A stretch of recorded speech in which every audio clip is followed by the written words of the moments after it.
Hello guys! So we are going to make mango fruit cocktail graham.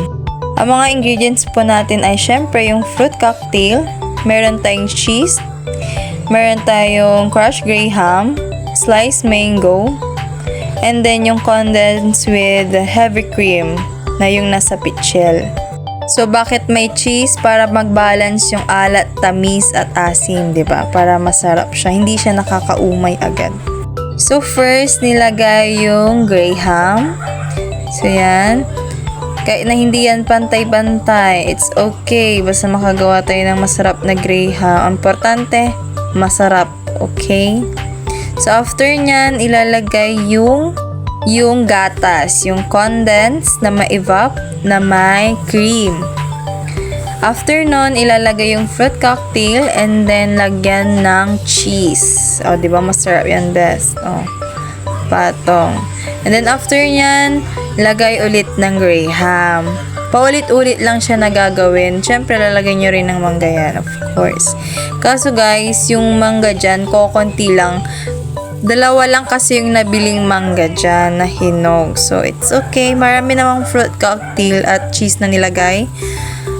Kaya, masarap yan. Natikman na namin. So, yun. Kaya, gumawa ng graham kasi may birthday. Birthday ko. Birthday ko. Yan. So, masarap kasi ang graham, di ba guys? Favorite ng lahat ang graham. Walang makakatanggi sa graham. So, yan, inulit lang ni mother yung paglagay ng gatas nung sa graham. Paulit-ulit lang yan, guys. Patong ulit. Paulit-ulit lang hanggang sa ma-achieve mo yung gusto mo i-achieve. Kung gusto mo, mas mataas, mas malaki yung container mo, mas better, mas marami kang magagawa sa isang bagsakan. Pero, pag malilit naman yung mga container mo, syempre, marami kang magagawa. Pero pag isang malaki, isang bagsakan na yun, para hindi magawa. Yung hindi siya matrabaho. Ganon. So, yan, nilagay pala sa ibabaw yung mangga. Wow, tingnan nyo. Itong graham na to, ni-request na gawin to ng ate ko na galing sa Manila. Sabi niya, nag-chat siya sa akin na gawa ng graham. Pero si mother na gumawa, syempre. Yan. Dapat magandang i-assembly yung mga mango kasi siya yung magpapaganda nung graham. Yung presentation niya dyan. Pak. Masarap yan. Super. Kaso bawal sa akin. So, after ilagay yung mga mangga, lalagyan na po ng crushed graham or yung pino na graham, yung pinanggagawa sa graham ball yan. Ibudbudan nyo lang dyan sa may ibabaw ng mangga. And then, after nun, yun lang ulit. Patong ulit ng graham crackers. Yan, hanggang sa ma-achieve na naman ang gustong-gustong gawin sa graham. So, yan lang. So, try nyo yung may fruit cocktail, guys. Kasi usually na nakikita ko sa mga gumagawa ay mangga lang talaga. Pero ito, may fruit cocktail siya. Masarap siya, guys. Promise. Para hindi lang siya mangga, may matitiman ka ring pineapple. Pero nasa sa inyo na yan kung ayaw nyo ng may pineapple or yung fruits niya. Gusto nyo lang ng mangga lang talaga. Fruits naman ng mangga eh. Basta yun na yun. So, yan. Lagay ulit. Ganun ulit. Repeat lang siya.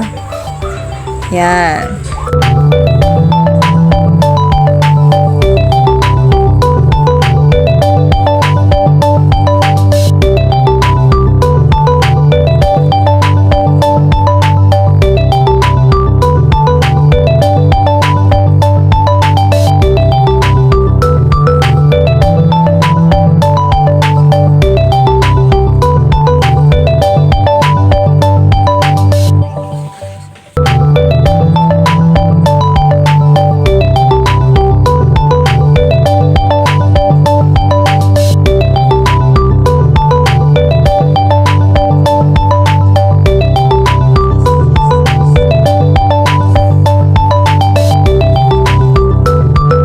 So, ayun na. Nilagay na ulit ang cheese. Yung final na ilalagay dyan. So, yan. Ubusin lang yung cheese dyan. The more, the merrier. Ay, hindi ganon.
Naulit-ulit lang siya guys hanggang sa mapuno nyo yung paglalagyan. And then, syempre dapat ubusin nyo yung mangga kasi yan yung magpapasarap dyan. Maasim na matamis, diba? Opak, ang ganda. It's done! So, ayan na siya guys. Thank you for watching!